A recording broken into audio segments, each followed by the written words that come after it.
for that weekend. Coach Kelly will have a couple opening remarks to start with, and then we'll take questions from the media assembled here first. We'll start with Coach Kelly. Thanks, Brian. Good afternoon. For football coaches, this time of the year is certainly one with great optimism. We've been in camp, so we've gotten a great look at our football team over the past couple of weeks. I've probably, in my own mind, answered a lot of some of the early questions that we had about our football team and just the way that we have gone to work. Really pleased with our football team, proud of the way they've taken each day and have really benefited from the teachings. And as you know, trying to get a new quarterback ready has required us to keep our practices from being too much about individual and more about 11 on 11, because that's what we've got to get them ready for. So we've had a lot of work, a lot of opportunities to teach. A lot of guys have gotten reps and work. So it's been, for me and our staff, I told our guys this morning I couldn't be more pleased with the way they've handled themselves through double sessions and the practice opportunities that we've had. You get your bumps and bruises like anybody else during camp. I wouldn't characterize it as more physical or less physical than other camps, as much as our guys now in 3 years being here now, really we know each other very well. We know what to expect from each other. There's a consistency in the approach. And like I said at the outset, really excited about the work that our football team has done. Now, still got a lot of work to do. Over two weeks of preparation for Navy, and that's kind of where our eye now starts to move towards. Beginning on Monday, we'll start to prepare for Navy, and as you know, that's not an easy proposition. Preparing for a very, very good system of offense and very sound defensively, and certainly the travel going over to Ireland. So a lot of factors there. So we'll prepare and really use 2 weeks in our preparation for Navy. So camp, pleased with it. Really like the way our players have responded to a very aggressive schedule. And now our eye toward Navy begins on Monday. With that, I'll open it up to questions.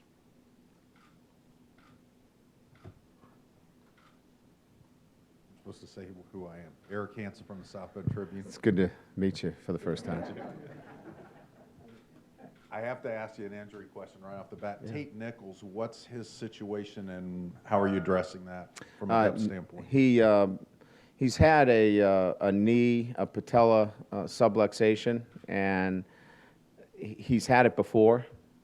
He hasn't had it in over a year, but when he first came here, he had one.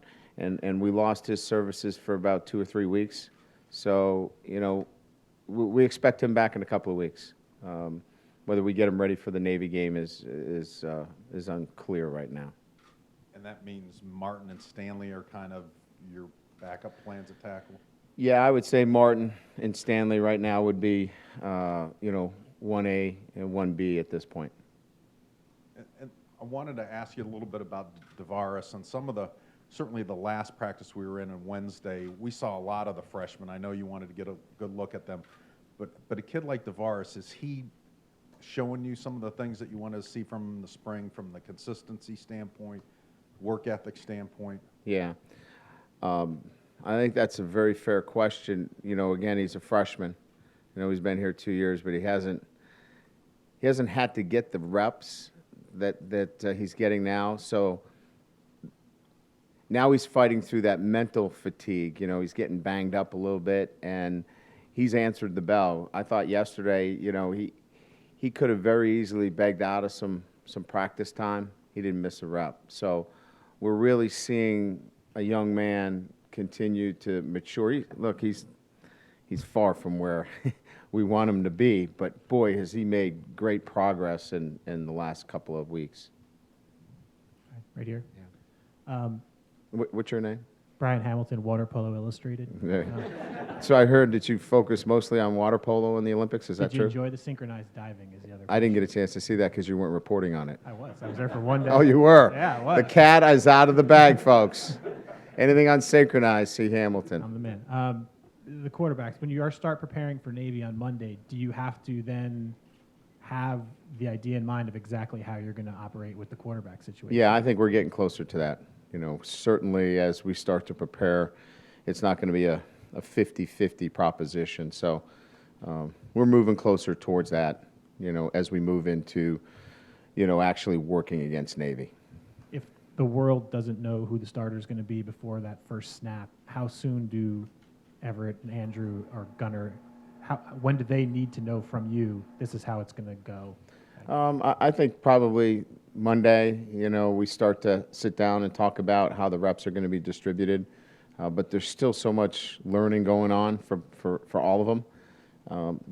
So it wouldn't be as cut and dry as say, hey, here's my number one.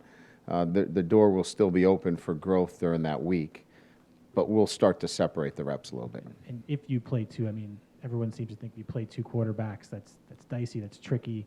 In your experience, how can that work if you are playing two quarterbacks at a time, if that's the actual plan going into a game?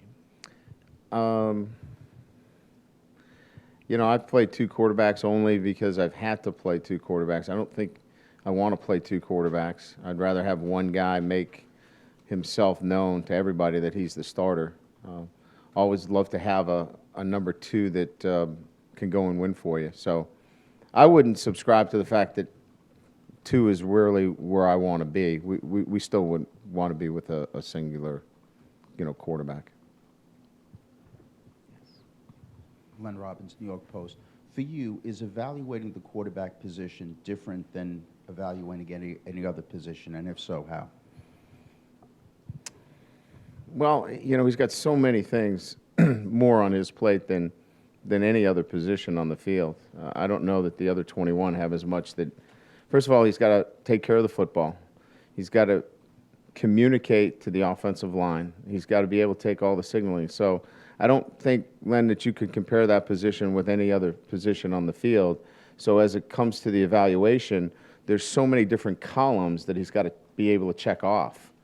If you're a defensive lineman, get lined up, be really excited and get to the ball. There's more columns. So it requires a lot of attention to film study and making, good decisions, and those guys have to do a ton of film study as well. So it's just there's no other position that requires the kind of attention the quarterback position does. So differently, yes, I guess that answers the question, is that you have to look at the quarterback position differently because there's so many other things he's responsible for that no other position has that same responsibility.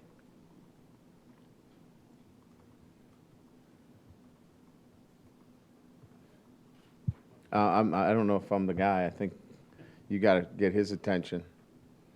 Mark Lazarus, Sun-Times. How has the running back situation played out for you so far this camp? How do you think the reps are gonna distribute?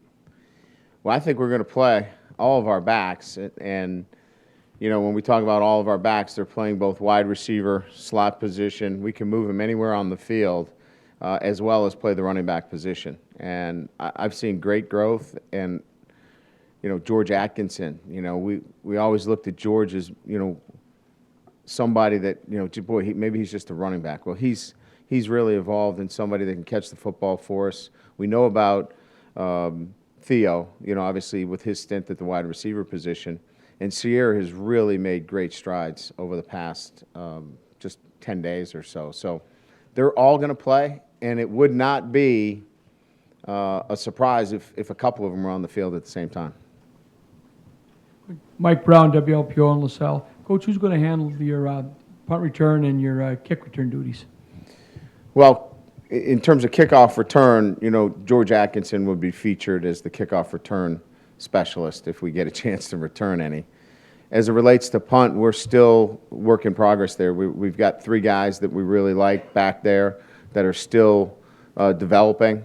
I'd say that's probably something that we'll focus a little bit more on next week. But we haven't made a decision on punt return, but kick return, it'll be George.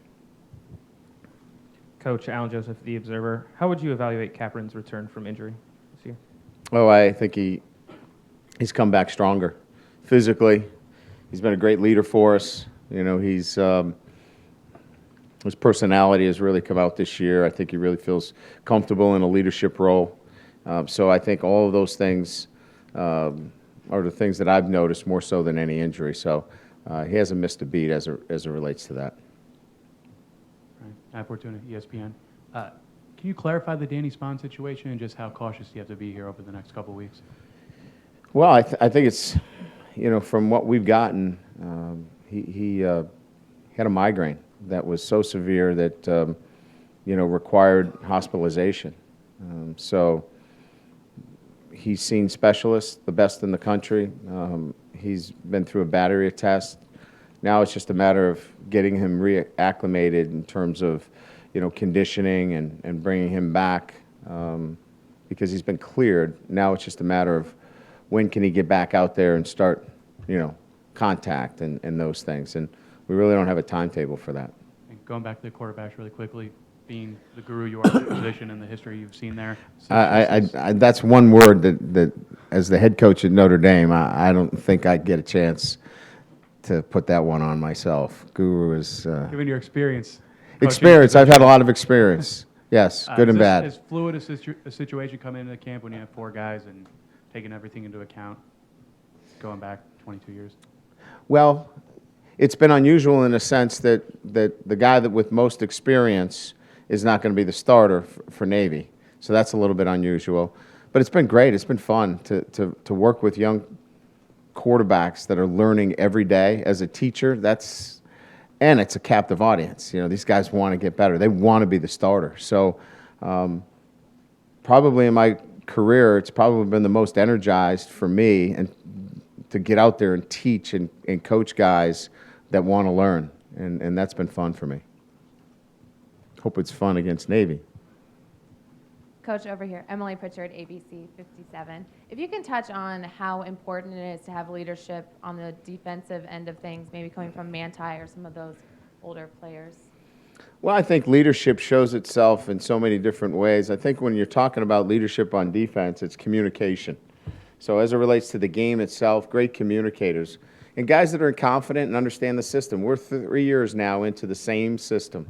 There isn't a change in terminology. There isn't a change in what's being taught on a day-to-day basis. That means a lot. So, again, from a defensive standpoint, leadership shows itself in the way they practice every day. As I commented earlier, it's been such a great camp because our guys have done a great job of handling the work volume.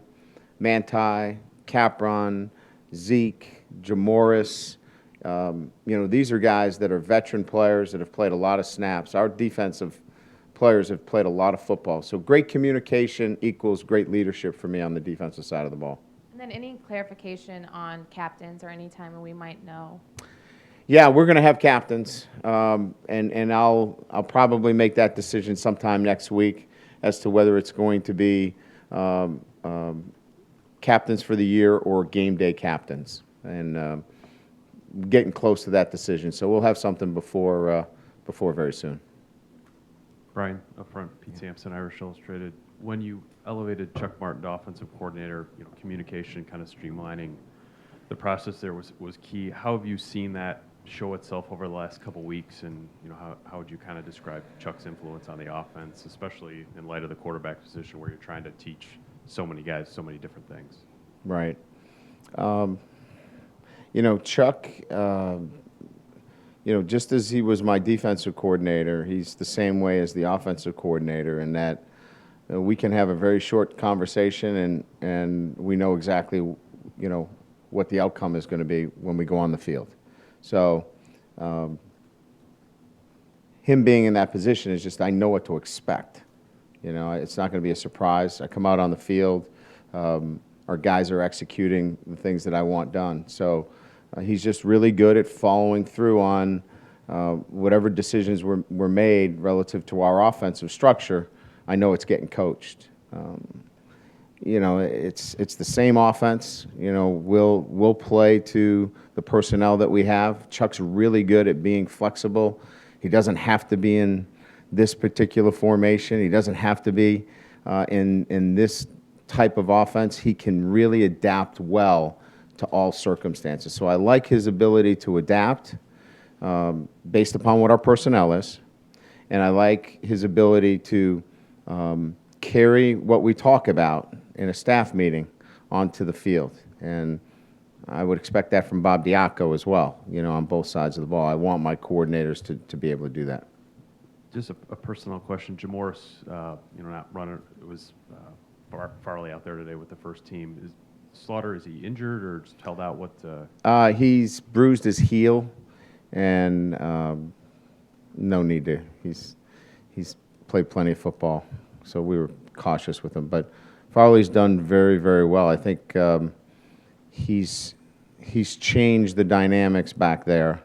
I know I had spoke that McCarthy had that position locked up. Well, it's a battle now.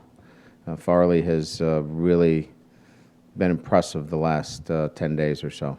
And also kind of on the theme of the second line of the secondary, Russell and Brown, earlier I think it was Atkinson and McDaniel. McDaniel's back at running back. What have Kavari and Jalen shown you over the last couple of weeks?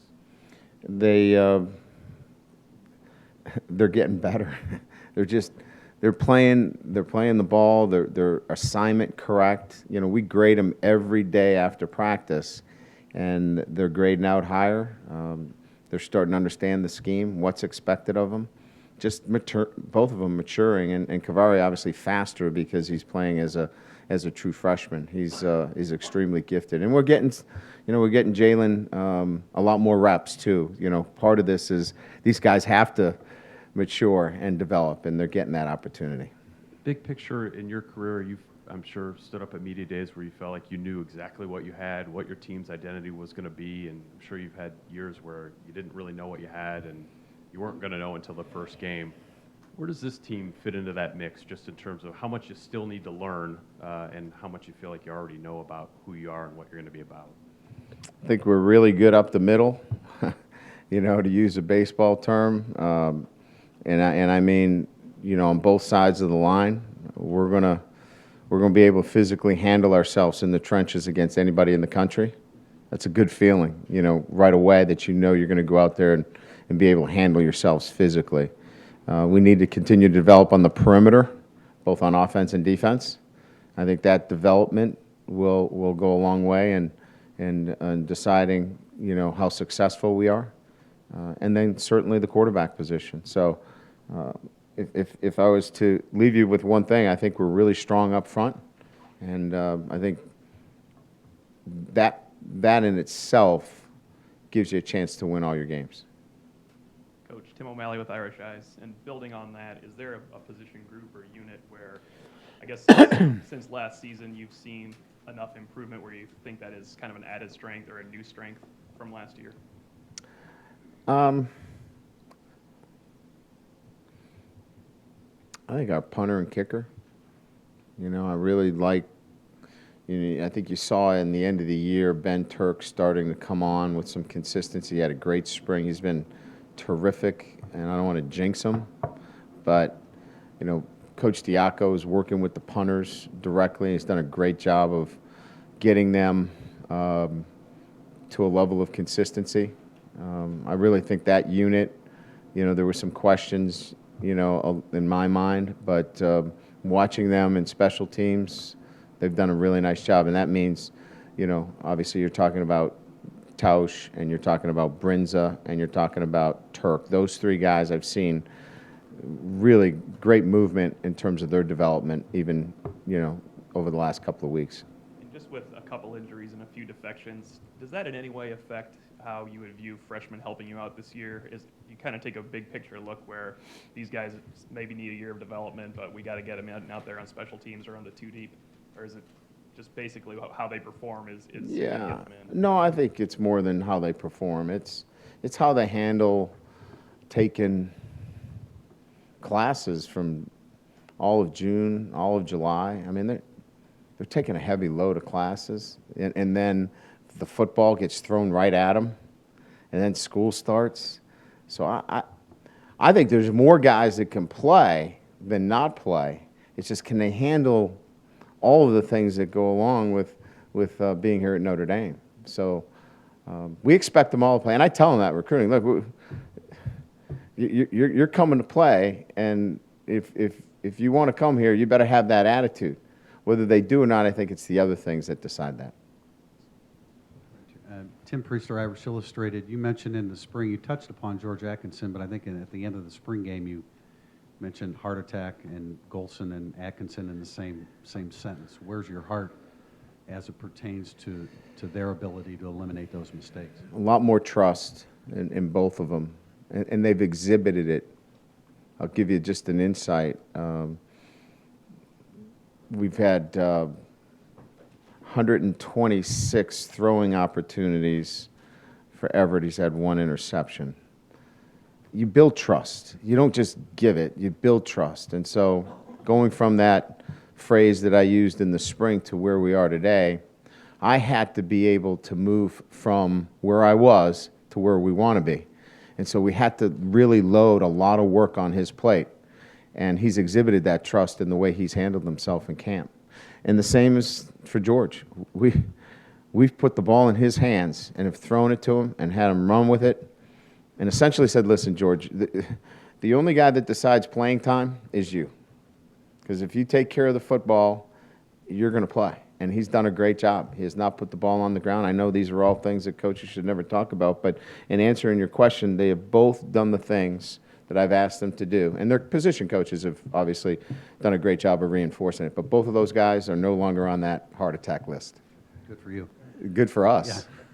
Yeah. Alex Welch had the surgery. Yeah. We were very successful.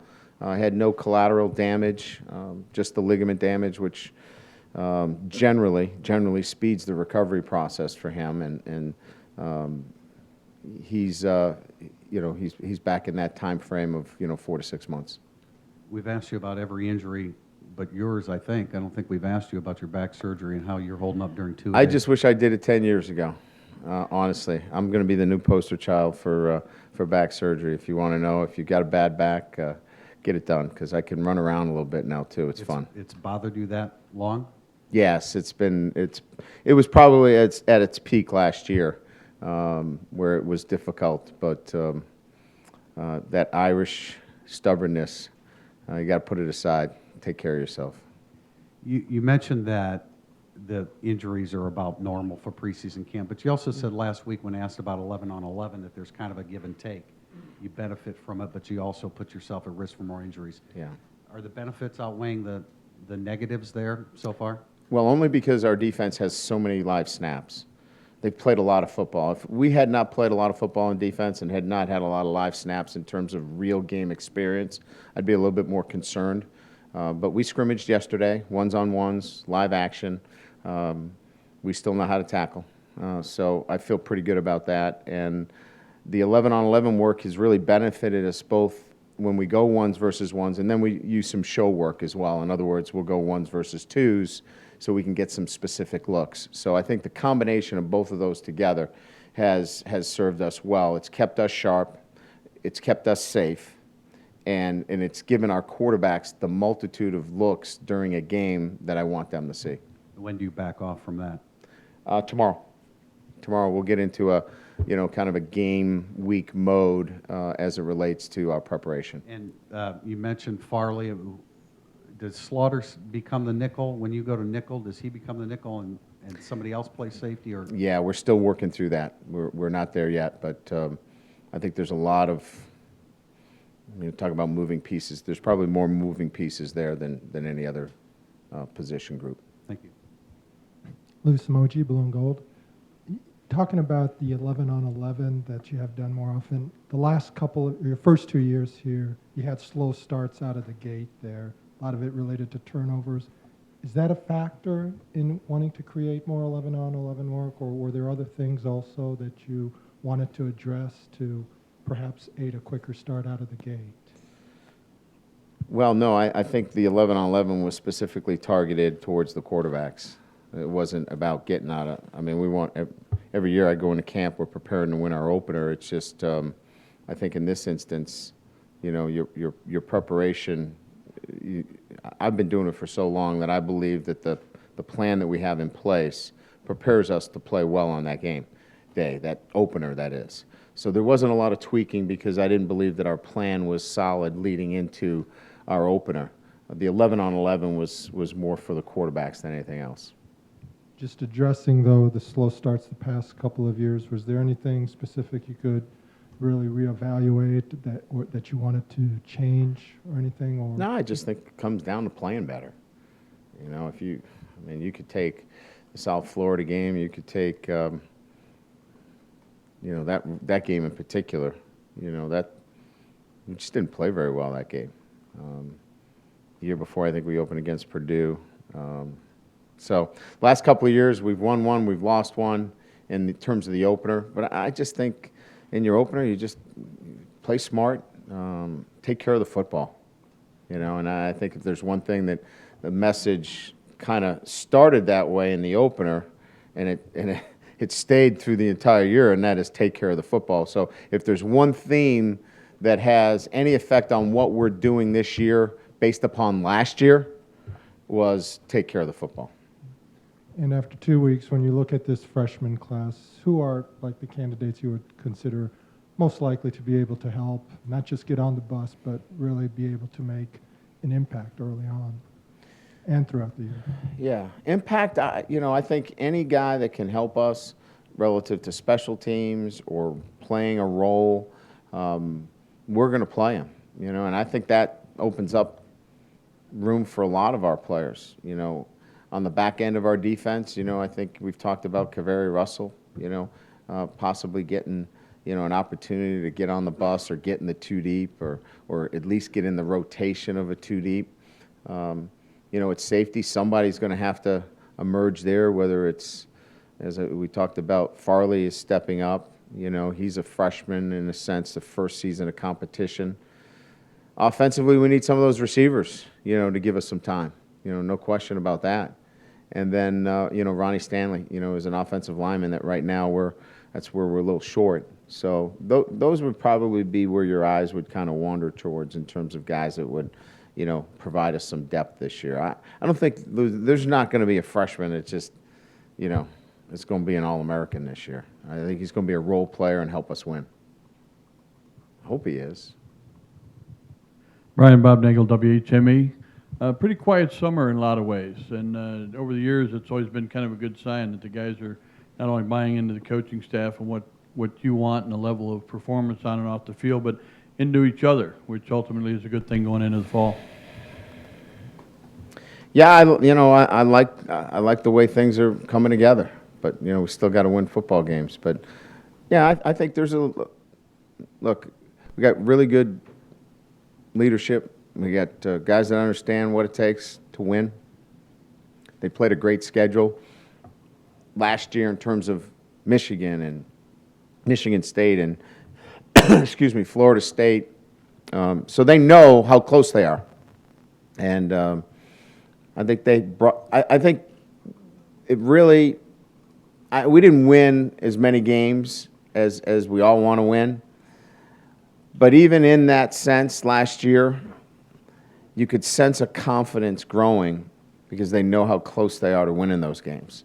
So that kind of helped us, and it's been a really good focus. The guys are focused on what they need to do, and again, we got to look. We can talk about it all we want. There are good signs, but we got to go and now finish that off and win some games. When you came in, you're going into your third year, obviously. Is quickness maybe the biggest development? I mean, when you watch the team just in the limited time that we get to watch them, but even last year during the season, we seemed like we were getting quicker, and we're pretty good quickness going into the season. Well, we're developing it in the plan and the fashion that I wanted to, and that is, physically we needed to get stronger. We needed more team speed across the board, and we're continuing to develop that. So, year 3, you better be further along in all those areas, and I believe we are. But now we got to pass the tests on every Saturday, and that's the next step for this team. Brian, Lynn Robbins, New York Post again. Going back to the quarterbacks, and I'm sorry, but I live in a town where it's either Sanchez, Tebow, Sanchez every day. So yeah, I hear you. I hear you. Stuck in a rut here. You mentioned before all the columns. What's the most important column to you for a quarterback?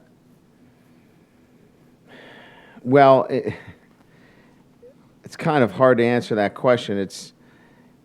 the most important column when he understands the position and is ready to, take it on, it's, obviously production. How productive is your quarterback? Well, I've got two guys, really, because Gunner's not ready to do that yet, though he's done some great things. I've got two guys that I can't rate on production yet because they haven't produced anything. So we have to kind of scale it during our practices and say, okay, who's going to be that guy that gives us the best chance to win? And to do that, then you start to look at other columns like knowledge base, taking care of the football, and leadership. And then you turn the page and you go, okay, then I want accuracy, escapability. So I guess the point I'm making is that when you don't have somebody leading into the season that has that production, then you have to be able to use all those columns because you're making the educated guess as to who that next player is and who that starter is going to be. Okay, hypothetically, all the columns are as even as they can be. Yes. How do you make the call? Well, I think if everything is equal across the board, then you're looking at some of the intangibles. The ability to show poise under pressure. The ability to command a presence. I think some of those things that are not on the column, you start to look at some of those other things that that we don't necessarily look at in moving them up the ladder. But I think that's where you start to look and really dig deep to find out who that next guy is. Al Lessar from South Bend Tribune. You just talked about commanding a presence. How does a quarterback develop a presence? What goes into that? Well, I think the realization that he's got to bring the other 10 along with him, and especially the offensive line. In our system, he's communicating with them every snap. So if there's confusion, if there's not good communication with the quarterback and the offensive line, you better pull them aside and talk about presence. You better talk about communication. You better talk about that most important element, and that is the leadership of the group. So you just put them out there. Like I said, we've run in 7-on-7. They don't need to do that because there's no linemen there. You just got receivers running around. But you put them in 11-on-11. And you've got to make some checks, and you've got to tell that tackle now that he's got a fan and that this tight end has to stay in. You develop that. So you create those situations so you can see it. And then if it doesn't happen, you can talk to him about it and say, hey, here's a perfect example. That's going to hold you back from being the starter unless you can overcome that. So creating those situations. In a situation with Chuck Martin, in the 3 years he's been here, how has he handled going from a head coach to an assistant and, fitting in rather than being the guy that set the pace? I think he was an assistant, for as long as he's been a head coach. And I think, just being in a leadership position, he was in a leadership position on the defensive side of the ball. He didn't have a title, but, he was a valuable member of our staff last year, and I think he felt validated. I think it's how you're treated. You could make that transition to a program as a head coach, and it could be, hey, I'll tell you when I want you to talk. It's never been that way. I want people to be who they are. I want ideas. If you disagree, let's talk about it. So I don't know that there's ever been an environment here that he's felt stifled or that's been a tough jump for him. Certainly now it's even more gratifying because he's in more of a leadership position on the offensive side of the ball, and he's clearly got a voice. But again, I think you probably have to ask him, but I don't think that we create an environment within our staff that you would ever feel as though you couldn't make that transition. And Bob Diaco seems to have a new look out there, that hair of his. Yeah, again, you have to talk to Bob about that, but he's moving around pretty good out there. He feels really good about it, and I don't have much to say about that. Brian, kind of going back to Manti for a second. Every senior ever has felt a sense of urgency. It's the last year. How's that manifested with him, do you think?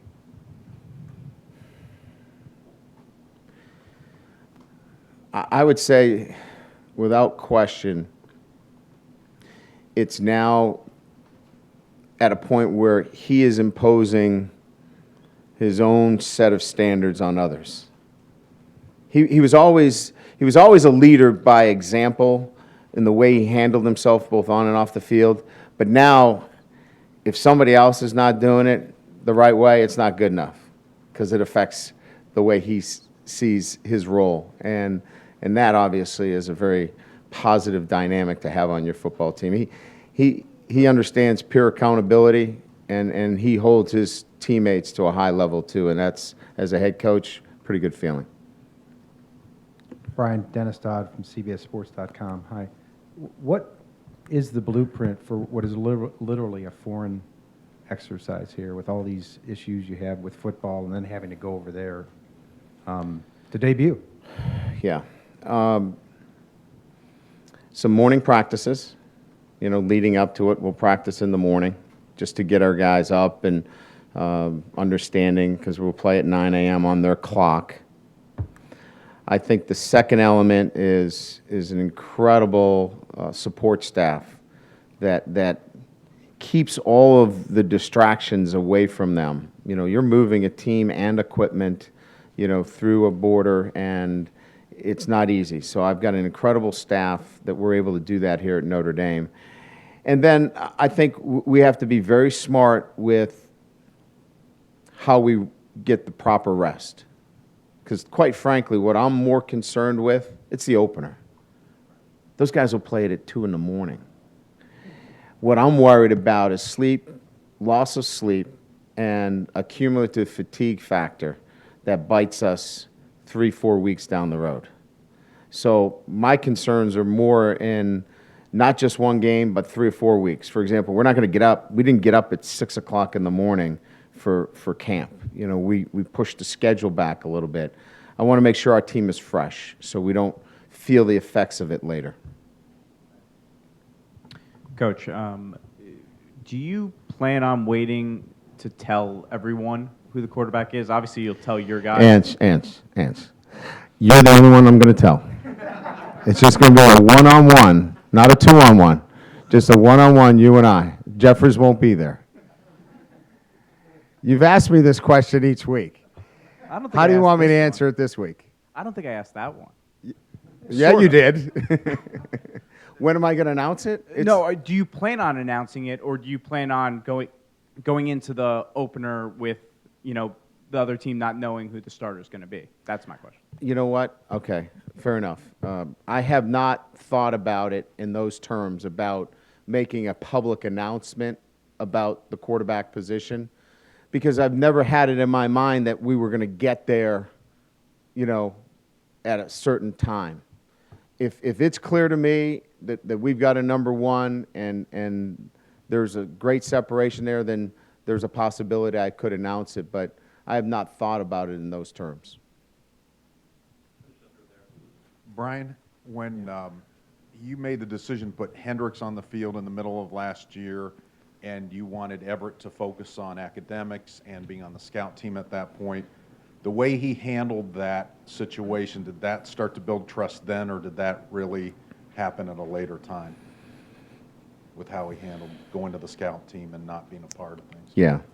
No, I think the individual meetings during spring, because we don't get much time with those guys. So I think it was spring ball, and then how he handled his academics in the summer, and all those little things. He's built trust along the way, and then you build trust when I'm around you every day, And so this camp obviously was a big proving ground for him, and he's doing well. Couple little personnel things. Kona with the wrist, what's going on there? Does it limit him at all? Not really. It's he's got a big lollipop cast on it just to protect. He's got a small. It's not even a fracture. It's a crack of the bone, fourth knuckle. We put a big cast on it, but we'll get that down to a very workable, small, cast for the game. So we're not concerned about that at all. And Cam McDaniel flipping back to running back, did you just like a lot of the options you had at corner, or did you want to have some more depth at running back? Probably a little bit of both, but he's cross-training on defense too. Okay. So he's still taking some reps on defense. So he's kind of our one player that we feel like could fit in on either side of the ball in a pinch.